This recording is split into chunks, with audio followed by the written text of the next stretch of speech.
Hey, Lily Wong here, and this is Fly with Lily podcast. Life can throw us unexpected curveballs of all kinds, from the loss of a loved one, career change, or family problems. For me, it was the loss of my mother and my marriage. The worst experiences of my life led to the most euphoric learning experience and life journey I ever could have imagined. My journey let me dive within myself, overcome my fears, drop disempowering beliefs, and remove mental limitations. From motivation, language learning, business, nomadic life stories, or world travel, to just plain dropping your baggage, Fly with Lily podcast offers the inspiration you need to open yourself to this world of opportunities without limits.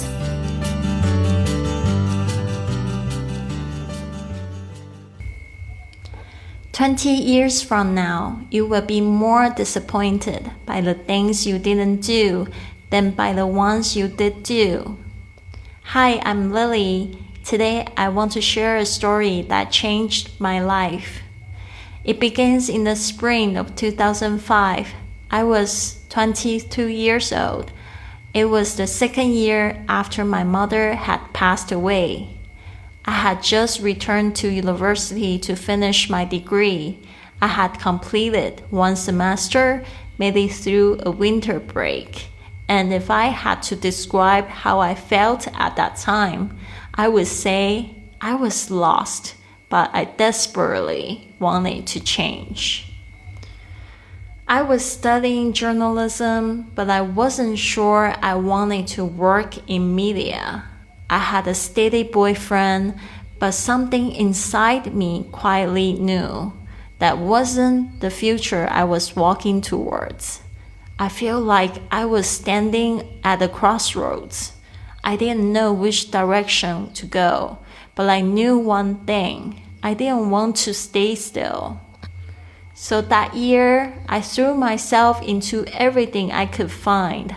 I studied English intensively. I read news articles in English every day. I entered singing competitions. I entered broadcasting contests. I was searching through every challenge I could find for some version of myself I hadn't met yet. And that year, I read a book by Li Xinping called Travel, Reinvent Yourself. It landed in me like a seed, quietly but deeply. I started asking, what if I left everything familiar? What if I went to see a bigger world? What if there were other possibilities for my life that I hadn't imagined yet? So I decided to give myself a gift, a trip abroad. My first time planning an extended stay overseas. I compared London and New York. In the end, I chose New York. The reason was completely shallow, but completely honest. I was obsessed with Sex and the City. I was in love with the New York in that show. Those women walking the streets of Manhattan, free, independent, bold. They all seemed to know what they wanted.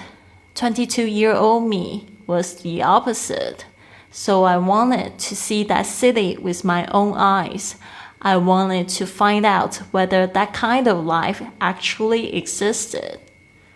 My budget was limited. I had saved a little from tutoring English. There was no money for a study abroad program.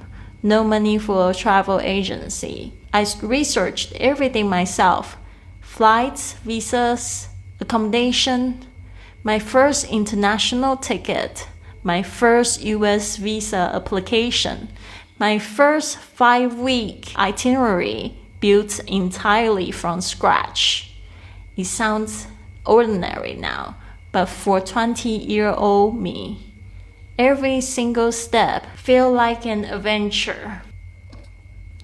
And then there was the housing, the craziest part of all. I didn't want to stay in a hotel. I didn't want a hostel either. I wanted to live the way a real New Yorker lived. So I did something that would make a lot of people nervous today. I posted an ad on Craigslist. If you are younger, you might not know Craigslist. It was like an early American classified ads website. People finding jobs, looking for roommates, selling furniture, renting out rooms. Some people even used it to search for love, for friendship, for a new direction in life.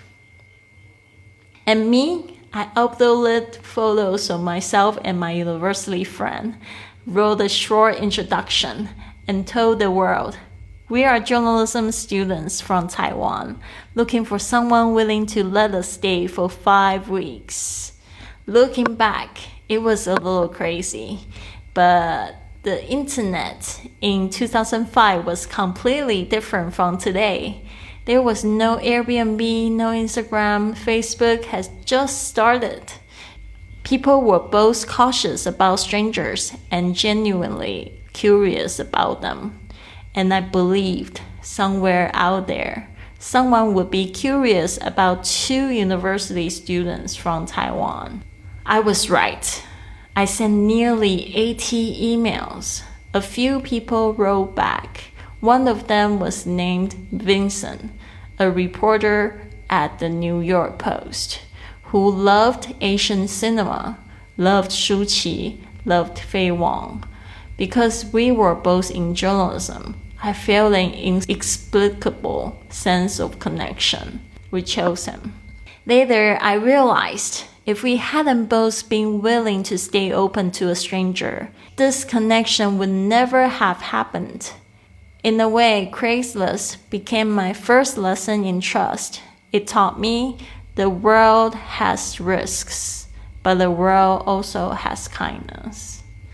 Before we left, my friend and I went to a public phone booth on Furen University campus to make an international call to New York. It was the first time I had ever used English to handle a real-life situation. Not the exam, not homework, not vocabulary drills, real conversations. My English was halting and imperfect. But when Vincent on the other end of the line understood what I meant, I felt something I had never felt in the classroom. Language isn't a test. Language is a key. It really can open another world. 18 hours later, we landed at Newark Airport in New Jersey. Vincent came to pick us up. I will never forget the first time I saw him. He looked a little like Colonel Sanders. He had a warm, genuine smile. He helped us with our luggage, held a cab, and took us back to his small apartment in the West Village of Manhattan. The most surprising thing, he gave us the largest room and moved himself into a small study to sleep on a single bed. Over the following 5 weeks, I slowly got to know this man who had changed my life. Vincent was divorced, living alone in Manhattan. He reported and wrote during the day, watched films at night, sometimes flew to film festivals around the world. His life was completely unlike any adult life I had known before. That was the first time I understood there are many ways to live. You don't have to follow the script society hands you. Those 5 weeks, I absorbed everything like a sponge. I went to Broadway, I watched Wang Jianming's pitch, I walked Fifth Avenue, I attended a Pride parade, I walked into a bar for the first time. I initiated conversations with strangers for the first time. I explored the world truly on my own for the first time. Of course, I often couldn't understand what people were saying. I felt frustrated. I felt stupid. But every time I broke through, my confidence grew a little more. I started daring to talk to strangers on the subway. I started embracing people from different cultures. I started believing I could live anywhere in the world. Through Vincent, I even got to see Maggie Cheung in person at the press screening for the film Clean. I heard his recorded interview with Zhang Ziyi. 22-year-old me thought, this person is just too cool. I remember on the flight to New York, I wrote a sentence in my notebook in English. I hope to open up more. I want to be more open, more genuine, more willing to embrace the world with courage. More than 20 years later, when I opened that notebook again, I realized that trip fulfilled that wish. It wasn't just a trip, it was a starting point. And after that, I worked harder at English. I was braver about pursuing international opportunities. I became more willing to step out of my comfort zone, more convinced that I could live a different kind of life. In the years and followed, I entered and re-entered the United States more than 10 times. For love, for work, for my business, for my podcast, for traveling the world. I met friends from every corner of the globe. I built a career and a way of life that's entirely on my own. And all of it traces back to that summer of 2005. To a 22-year-old girl with a little saving, a little English, and a mind full of curiosity, flying to New York, not knowing what would happen, but willing to go. Because that's how life often works. You don't move forward because you can see the path. You move forward and the path slowly appears. If you are standing at the crossroads today, maybe you don't need to know the answer right away. You just need to be willing to take one step forward, because that one step might just change your life. This is Lily, and if today's sharing resonates with you, I'd like to invite you to follow Fly with Lily or find me on Instagram at Fly with Lily. My first memoir is on its way, and I hope to put it in your hands soon to remind you. Sometimes all you need to do is to be willing to set out, and life will slowly unfold. This has been another episode of the Fly with Lily podcast. So what now? Go to flywithlily.com to download my gift for you to help work on your abundant lifestyle, or contact me directly for a consultation.